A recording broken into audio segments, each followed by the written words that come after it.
Many of us were mystified recently when, during the holiday season, barriers were erected in ultra-religious communities separating men from women. It's as if men and women don't share the same street. And even those of us who were appalled by this and who really supported the court's decision to tear down those barriers, as did most of the citizens in Meah Shearim and the ultra-religious community themselves, who found that it was kind of a ridiculous measure, still want to know, like, what's behind it. And it can't just be misogyny itself. And it can't just be the move towards fundamentalism, although those two things may play a role. It actually has to do with what's the balance in Jewish life. All of Talmud, all of Jewish codes, really deal with this notion of balance of values and conflict. When you have only one value, it's not so much to write about, not so much to talk about.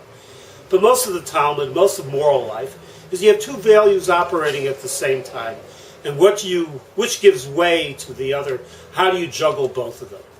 And the two values that you have here, on one side you have the value of hir-hor.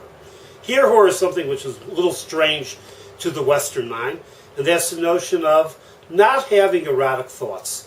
And therefore the halacha, which cannot banish erotic thoughts, Jewish law can't tell you you cannot have those thoughts because that induces the thoughts themselves. What Jewish law tries to do in general is to create situations in which those thoughts do not arise. In traditional communities, that leads to many areas of separation between men and women. The other thought is the notion of value is kavod habriot, giving respect and honor to human beings. What happened really in Meah Shearim was that one value, which is the value of having a situation in which erotic thoughts do not predominate, allowed for an excess in which kavod habriot, honor to people, exclusion of people, hurting of people in another direction, ended up holding sway. And this is a very valid concept in Judaism called kavod habriot.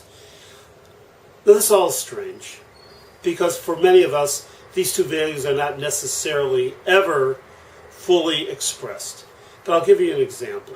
I live in a neighborhood which is right off the Tayel, right off the promenade. It's a shared Arab-Jewish neighborhood, Abu Tor.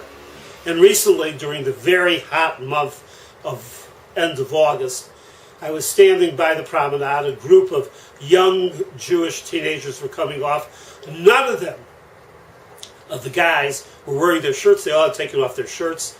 We started a conversation, and I mentioned that actually going shirtless there in the neighborhood was offensive to the residents. The response, and this was a secular group, was, we really don't care what religious Jews think. We've had enough of their directives. I said I wasn't talking about religious Jews.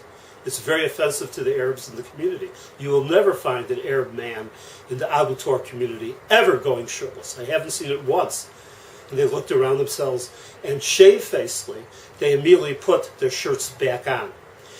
We can say a lot about to whom does one have sensitivity in the history of opposition of groups, but the notion is that in most healthy communities, the notion of decorum and the notion of giving respect to human beings are always in a balance. And this is a balance we want to achieve. Sometimes we err on one side, sometimes we err on the other side.